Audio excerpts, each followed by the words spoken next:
नमस्कार, स्वदेश न्यूज की खास पेशकश बातें सितारों की में आप सभी का स्वागत है। मैं हूं भागीरथ साहू। बातें सितारों की में आज हम रूबरू होंगे एक्टर, राइटर और शायर बद्र वास्ती से। बद्र वास्ती का जन्म मध्य प्रदेश के भोपाल में हुआ। उर्दू और फारसी में मास्टर की पढ़ाई की तो जर्नलिज्म और मास कम्युनिकेशन में डिप्लोमा किया।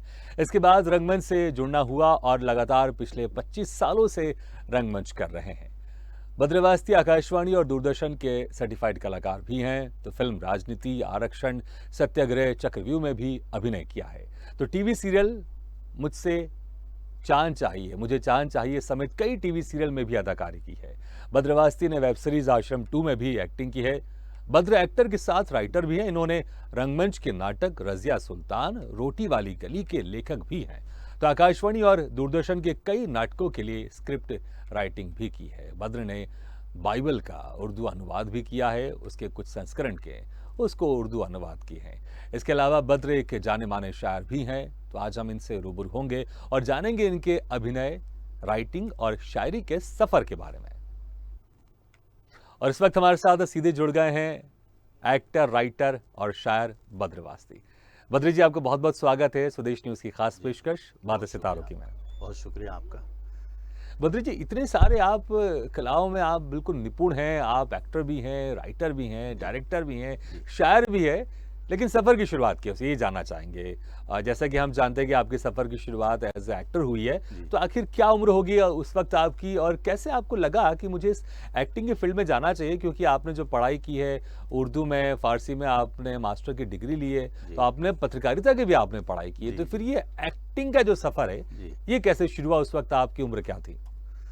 लगभग 15-16 साल की उम्र से मैं एक्टिंग कर रहा हूँ। स्कूल में भी ड्रामों में मैं पार्टिसिपेट करता था, मोनो एक्टिंग में पार्टिसिपेट करा। उसके बाद कॉलेज में आया तो कॉलेज में ये शुरुआत हो गई।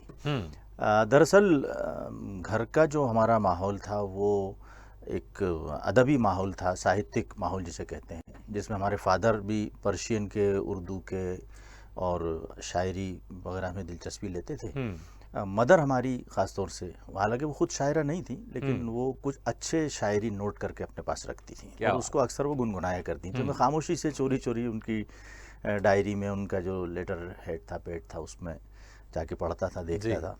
वहाँ से मुझे एक इंटरेस्ट पैदा हुआ। और दूसरी एक जो बुनियादी बात है वो ये है कि ये जो चीज़ें हैं, कला के जितने भी माध्यम हैं, जितने भी, वो सब नेचुरल होते हैं। कोई अपनी तरफ से अपन चाहे कि कुछ सीख लें या बन जाएं तो ये नामुमकिन होता है। किसी भी बड़े शायर को या किसी बड़े आर्टिस्ट अगर कोई चाहे कि हमारा बेटा या बेटी शायर बन जाए, एक्टर बन जाए, संगीतकार बन जाए, तो वो नामुमकिन होता है जब तक कि उसके अंदर कुदरती तौर पर वो सारे गुण ना हों। बिल्कुल। तो मुझे अंदर से कोई ऐसा लगता था कि मैं एक्टिंग कर सकता हूँ। अक्सर चुपचाप मैं आईने के सामने खड़े होकर मुंह बनाता था, हाथ पैर फेंकता था और बड़ा खुश, इस तरह की बहुत सारी चीज़ें जो बचपन में होती हैं। किसी को आप कॉपी करते थे उस वक्त आप? क्योंकि आप टीवी में देखते होंगे, फिल्मों में देखते होंगे किसी कलाकार को, तो किसी कोई याद है कि किसी पर्टिकुलर कलाकार को आप कॉपी करते थे आईने के सामने खड़े होकर? नहीं, मैं कॉपी तो नहीं करता था, लेकिन कुछ कैरेक्टर जो हमारे समाज में होते हैं, सोसाइटी में जो होते हैं, जैसे अब उस ज़माने का जो भोपाल था हमारा शहर, उसमें मोहल्ले में, बाज़ार में, सड़कों पर, परिवार में बहुत सारे इस तरह के कैरेक्टर हुआ करते थे जिनके बारे में बात होती है कि वो ऐसे बात करते हैं, वो ऐसे चलते हैं, वो यूं करते हैं। तो मैं उनकी तरह बोलने की और उनको कॉपी करने की बात करता था, कोशिश करता था। इस तरह से मुझे लगा कि मैं एक्टिंग कर सकता हूँ। फिर उसके बाद एक मतलब अंदर से एक जज्बा था कि यार एक्टिंग करना है, एक्टिंग करना है। तो जब स्कूल में गया और सालाना जो फंक्शन होता है, एनुअल फंक्शन, उसमें पार्टिसिपेट करने लगा और उसमें धीरे धीरे फिर आप समझ सकते हैं कि किस तरह से कहानी आगे बढ़ती है। बिल्कुल, शुरुआत और अक्सर हमने देखा है जो भी बड़े कलाकार होते हैं, जो भी कलाकार होते हैं, उनकी शुरुआत स्कूल से होती है, क्योंकि वहीं से हम चाहे सिंगिंग की बात करें, एक्टिंग की बात करें या लिखने की बात करें, अक्सर स्कूल से शुरुआत होती है। उसके बाद फिर आपने रंगमंच शुरू किया और आपको पिछले 25 साल से ज़्यादा हो गए लगातार आप रंगमंच कर रहे हैं। तो रंगमंच से फिर आपका जो जुड़ना था वो पहली बार कैसे हुआ? और क्योंकि आपका जन्म भोपाल में हुआ है, भोपाल में अच्छा खासा रंगमंच कई सालों से हो रहा है। बिल्कुल। देखिए, रंगमंच की शुरुआत तो जैसा मैंने बताया स्कूल से हो चुकी थी। अब असल में था क्या कि जो लोग प्रोफेशनल थिएटर में काम कर रहे थे, मतलब एमेच्योर थिएटर जिसे हम कहते हैं, उसमें काम कर रहे थे। क्योंकि मैंने देखा स्कूल में तो अक्सर लोग करते हैं, कुछ लोग शौकिया तौर पर करते हैं, हंसते मुस्कुराते हुए करते हैं, लेकिन फिर जो असली एक्टिंग की शुरुआत होती है मुझे लगता है वो रंगमंच से होती है, क्योंकि रंगमंच में एक सीरियस तौर पर उसमें एक एक्टिंग होती है जहां पर बाकायदा बहुत महीनों तक उसकी प्रैक्टिस बिल्कुल। होती है, और जो इस फील्ड में आगे जाना चाहता है या वाकई सीरियस है वो ही रंगमंच ज्वाइन करता है। बिल्कुल। तो हुआ ये कि जो लोग एमेच्योर थिएटर कर रहे थे, प्रोफेशनली जो काम कर रहे थे, उन लोगों को हमारे स्कूल में या कॉलेज में बुलाया जाता था कि आप इनका नाटक तैयार करा दीजिए। आज भी ऐसा होता है। तो उस वक्त जो वहाँ पर जो लोग आए, उनके कांटेक्ट में जब मैं आया तो मैंने उनसे धीरे धीरे जब जुड़ा और उनको बताया, तो उन्होंने कहा ठीक है आप आइए, देखते हैं आपके लिए क्या हो सकता है जी। तो जब मैं गया वहाँ पर, हाँ एक चीज़ मैं आपको ख़ास तौर से बताना चाहूँगा कि रीडिंग जो कि एक बहुत इम्पॉर्टेंट पार्ट है नाटक का, वो मैं बचपन से ही बहुत अच्छी कर लिया करता था, क्योंकि मदर हमारी सामने बैठ के किताब पढ़वाती थी। हाँ। हमारे जो घर में जो इस तरह के जो लोग थे वो हमसे किताब पढ़वा कर जो भी उसमें लिखा होता था, कहानी हो या कोई किस्सा हो, वो सुना करते थे जी। तो उसमें मैं उस वक्त के हिसाब से थोड़ा बेटर था। हाँ। अब जब मैं गया वहाँ पर जो रीडिंग हो रही थी, रीडिंग में उन लोगों ने मुझे परफेक्ट पाया। हाँ। फिर जो कैरेक्टर था उसके अकॉर्डिंग मैं बोलने लगा। अच्छा, क्या कैरेक्टर था वो जो पहला कैरेक्टर था आपका? देखिए पहला कैरेक्टर तो मैं जो मुझे सबसे पहला चांस मिला वो रईस हसन साहब जो अब नहीं रहे, हाँ। उनका नाटक था असगर वजाहत का इन्ना की आवाज़। जी। इन्ना की आवाज़ में मुझे पहला कैरेक्टर मिला और वो फसीह का कैरेक्टर था, जो एक बादशाह है और बादशाह का ग़ुलाम है। लेकिन वो एक्चुअल में वो ग़ुलाम जो है बादशाह का दोस्त है। हाँ। उसका दोस्त बादशाह बन गया और वो ग़ुलाम है, तो बादशाह बनकर वो अपने आप को भूल गया कि मैं क्या था। हाँ। और वो मतलब एक पूरी साजिश का शिकार होता है। तो ये फसीह उसको जाकर याद दिलाता है कि तुम क्या थे, तुम क्या हो और तुम्हें क्या होना चाहिए। बिल्कुल। ये कैरेक्टर मेरा था पहला। जी। अच्छा, उसके बाद लगातार आपका जो रंगमंच का सफर है लगातार जारी है। जी जी। एक प्ले आपने किया था जिससे हमको जानकारी है, जिसमें आप अकबर बने हैं। बिल्कुल बिल्कुल। क्योंकि आपकी जो आवाज़ है बड़ी भारी भरकम है, जी जी। और आपका जो हाइट पर्सनैलिटी है वो हमने देखा वो भी 6 फीट के आसपास है, तो आप उस रोल में बहुत ही ज़बरदस्त सूट हैं आप। जी जी। तो उस जो अकबर के किरदार का, क्योंकि उसका जो बड़ा फेमस डायलॉग है जिसको अक्सर सुनते हैं कि अनारकली को चुनवा दीजिए, अगर वो संवाद अगर आपको याद हो तो हम ज़रूर सुनना चाहेंगे, एक दो लाइन उस संवाद की। देखिए वो तो परफेक्ट मुझे याद नहीं, लेकिन उसके कुछ लाइनें मुझे अभी इस वक्त जी मेरे सामने मुझे लगता है कि आप लिखते भी तो कुछ इम्प्रोवाइजेशन हो जाए, लेकिन वो जो वाला जो इंसिडेंट है, अगर वो इंसिडेंट हो जाए तो बड़ा अच्छा। देखिए जो इसका ये था प्ले अनारकली, जिसमें मैंने अकबर का पार्ट किया था, और उसकी जो अकबर की एंट्री है, पहला जो इसका डायलॉग है, वो कहता है जश्न का माहौल है। जश्न की शुरुआत के लिए अकबर कहता है कि जश्न नौरोज़ शुरू हो। फिर उसके बाद सारा वो एक डांस होता है, एक गीत होता है। उसके बाद वो कहता है बेमिसल बेनज़ीर गीतों के लफ्ज़ों के लिए तेरी आवाज़ एक शराब है। ये सहर तूने कहाँ से सीखा, इसमें हकीकत का इंकशाफ था, फ़न का कमाल था, तेरी बेकरार आवाज़ की हर तान पर फ़ातह हिंद का दिल सितार की तरह झंझना उठता है। आज से हमने तुझे खिताब दिया अनारकली। वाह क्या खूब, बहुत खूब। ये आपने उन्हीं को अनारकली खिताब दिया, मतलब आपका मतलब आपके कैरेक्टर की बात करो, फिर आप ही ने उनको दीवार में चुनवा। जी जी हाँ। अब वो क्योंकि पूरी कहानी है जैसा कि सभी को मालूम है जी, जिस तरह से। अच्छा, लेकिन आपकी इस भारी भरकम आवाज में वो एक लाइन जरूर सुनना चाहेगी कि सैनिकों अनारकली को दीवारों में चुनवा दो, एक लाइन जरूर प्लीज आप बोलिएगा। अच्छा, ना आपकी भारी भरकम आवाज में। जी। अनारकली, हमने तुझे अपने दिल में जगह दी, अपने महल में इज्जत अफजाई की तेरी, लेकिन तू अपनी औकात भूल चुकी कि तू एक कनीज है। आज हम हुक्म देते हैं इस कनीजा को दीवार में चुनवा दिया जाए। वाह क्या क्या खूब, बहुत बढ़िया। मुझे लगता है वो जो इसका जो पृथ्वीराज जी ने किया था शादी कैरेक्टर, और उसके बाद अगर कोई बखूबी इस कैरेक्टर को निभा सकता है तो आप निभा सकते हैं। ऐसा नहीं है, हम बहुत सीनियर लोगों ने अकबर का किरदार किया है, बहुत बड़े बड़े, मैं तो कुछ भी नहीं हूँ। अच्छा, उसके बाद फिर रंगमंच का सिलसिला तो अभी भी जारी है, लेकिन जी, जी। फिल्मों का सिलसिला भी लगातार आपका बिल्कुल, जारी बिल्कुल, है। बिल्कुल। चाहे फिल्म राजनीति हो, आरक्षण हो, सत्याग्रह जी, हो, जी, चक्रव्यूह हो, जी। आपने इसमें बहुत ही अहम किरदार निभाए हैं। जी, जी, और जी। आरक्षण में तो आपने अमिताभ बच्चन जी के साथ भी बिल्कुल, आपने काम किया है। बिल्कुल। तो कैसा एक्सपीरियंस था उनके साथ काम करने का आपका? देखिए ज़ाहिर है कि मतलब सदी के महानायक के जी। सामने एक बिल्कुल तुच्छ से आदमी को अगर खड़ा होना है, तो बहुत सारी ख़यालात, बहुत सारी चीज़ें चलती रहती हैं और रात भर कि मैं ऐसा करूँगा, वो ऐसा तो नहीं, ऐसा नहीं हो जाए, मैं यूँ करूँगा, ये सारी कशमकश रात भर चलती रही। जी। लेकिन सुबह जब मैं उनके सामने जाकर खड़ा हुआ, तो मैं तो चुपचाप खड़ा हुआ था। हुँ। वो आए सेट पर और उन्होंने पूछा कि भाई ये जो वो अपनी स्क्रिप्ट देख रहे थे, हाँ। उन्होंने स्क्रिप्ट में देखा कि ये उनके डायलॉग हैं और एक ये किसी दूसरे आर्टिस्ट को आर्टिस्ट के डायलॉग हैं। हाँ। तो उन्होंने पूछा कि भाई ये आर्टिस्ट कौन है, किसके डायलॉग है?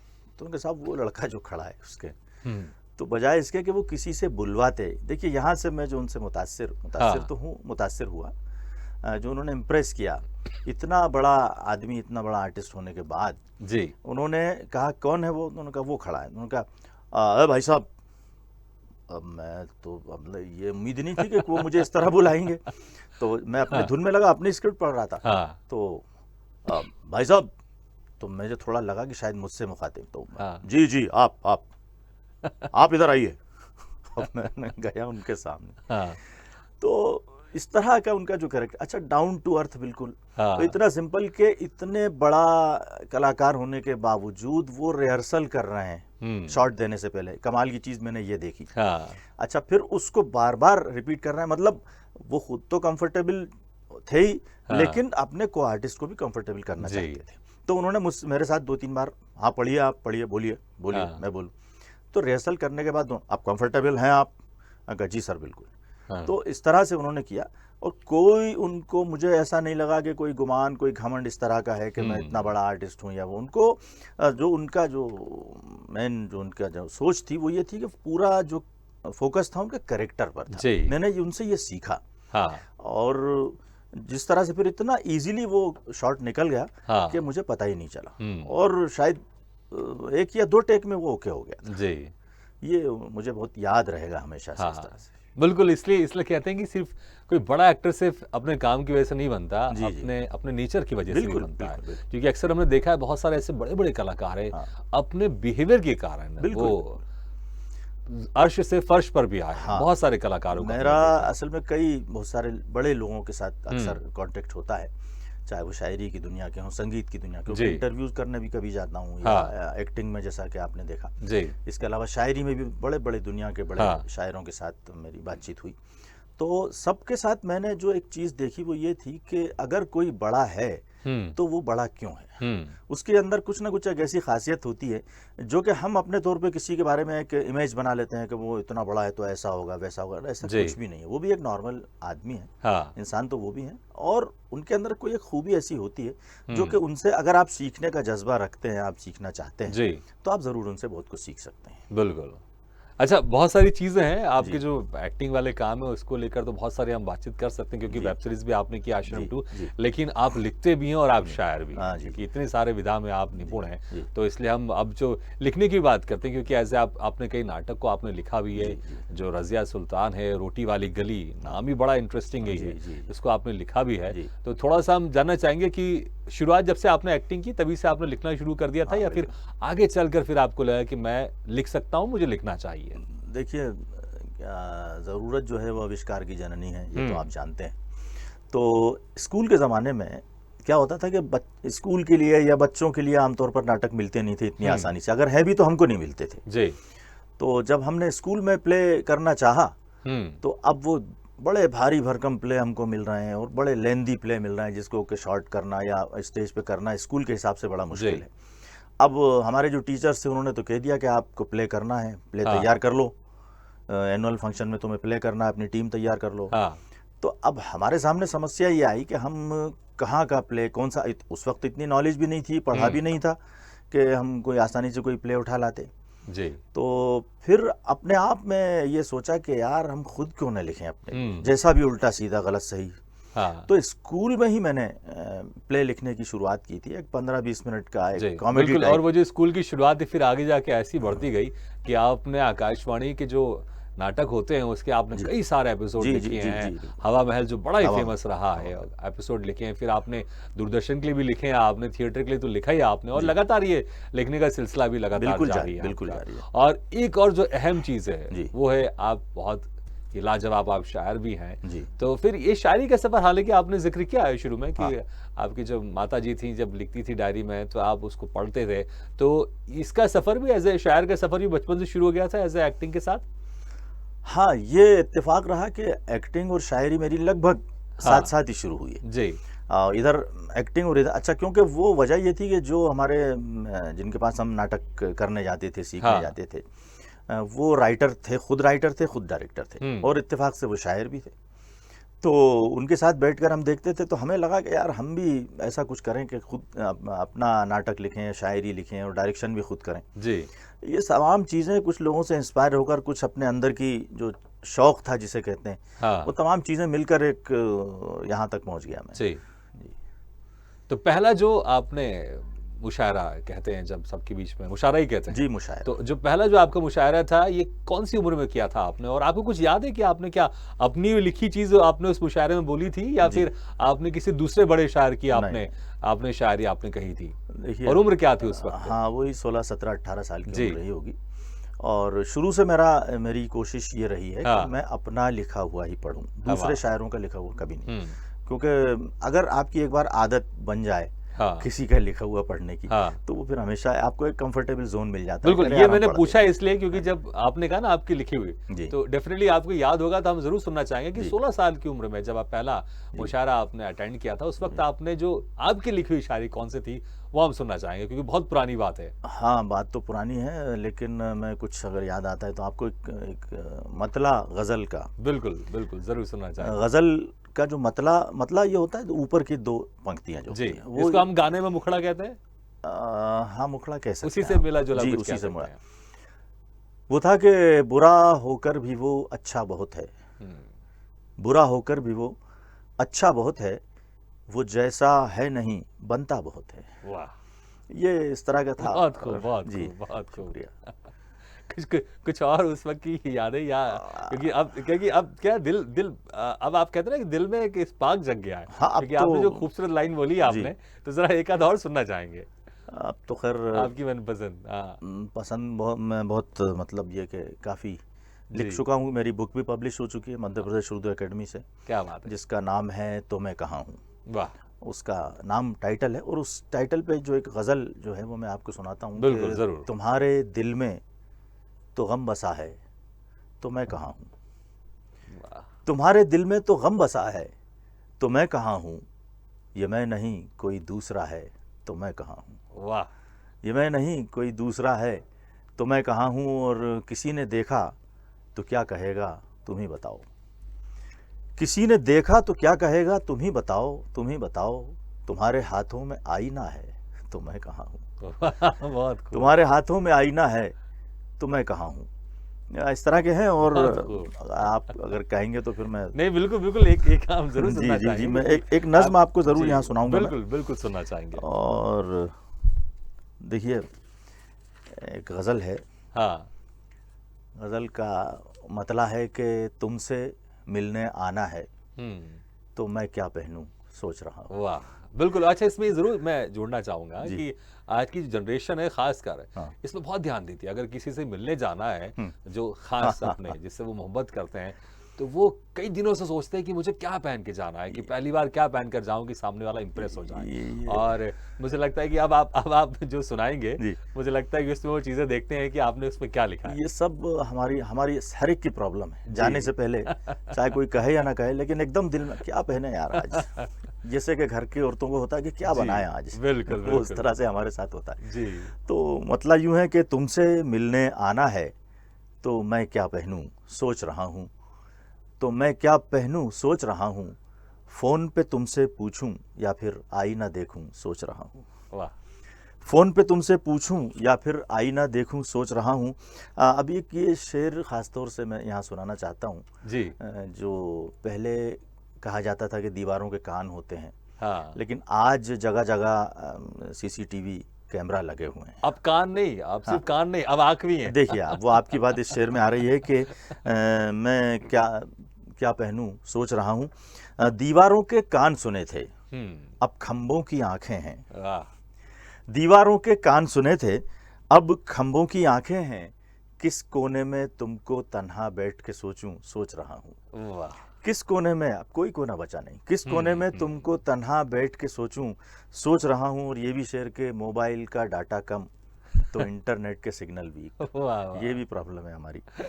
मोबाइल का डाटा कम तो इंटरनेट के सिग्नल वीक, तुमसे दूरी का ये फसाना अब क्या लिखूं, सोच रहा हूँ। वाह, तुमसे दूरी का ये फसाना अब क्या लिखूं, सोच रहा हूँ। और ऐसी गज़लें जो कि तुम्हारी एक तरह से कॉपी हैं, ऐसी गज़लें जो कि तुम्हारी एक तरह से कॉपी हैं, अब मैं सबके सामने उनको कैसे पढ़ूं, सोच रहा हूँ।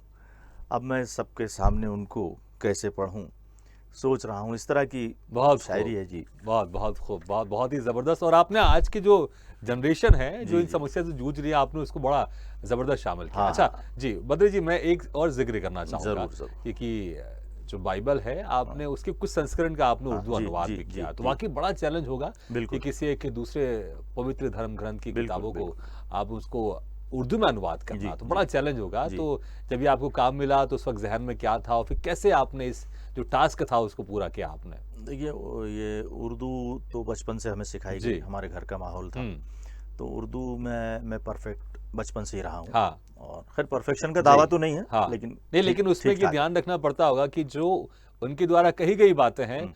उर्दू में लिखने से कुछ उसका शब्द यहाँ से वहाँ ना हो नहीं, नहीं, जाए। वो उसका तो ख़्याल रखना जी, पड़ता है। बिल्कुल। हाँ, जो जैसे स्रोत है तो अब उसके लिए अपन क्या सरोवर है मिसाल के तौर हाँ, पे, सरोवर होता है जिसमें पानी भरा जी। होता है। अब उसके लिए आप क्या तालाब या टैंक या टंकी तो इस्तेमाल नहीं है। अब उसके बिल्कुल। लिए आपको हौज़ एक लफ्ज़ है, हाँ, हौज़ उसी के बराबर आता है वो। जी। तो उसका हमें थोड़ी-सी मेहनत करना पड़ी, डिक्शनरी का सहारा लिया, लोगों से फ़ोन पर हमने पूछा कि हाँ, इसका बदल इसका शब्द क्या हो बिल्कुल। सकता है।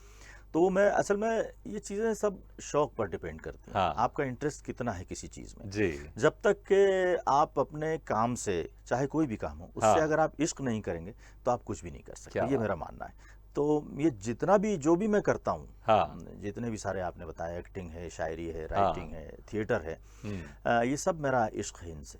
अच्छा, इश्क का आपने ज़िक्र किया, तो जी, इश्क में आपने बहुत सारी आपने आपने शायरी लिखी होगी, तो जी। उसमें से कुछ एक आध हो जाए?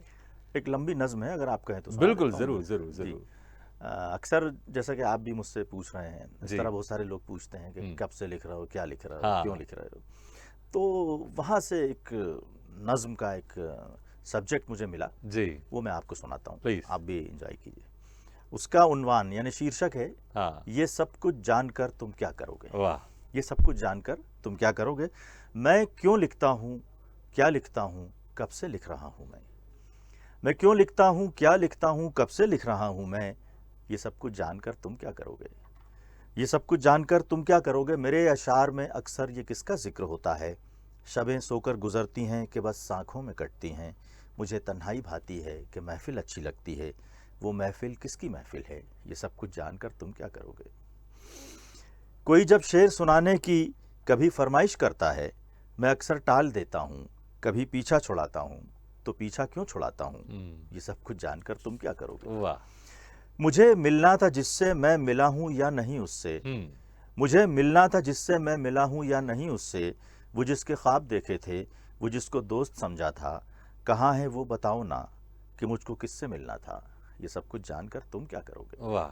ये सब कुछ जानकर तुम क्या करोगे? मैं हँसता हूँ तो क्यों आँखें ज़रा सी नम भी रहती हैं? मैं हँसता हूँ तो क्यों आँखें ज़रा सी नम भी रहती हैं? कभी कुछ बोलता हूँ या किसी से बात करता हूँ, अचानक रुक भी जाता हूँ, कहीं कुछ खो सा जाता हूँ या मैं कुछ भूल जाता हूँ। किसी की याद आती है तो किसकी याद आती है?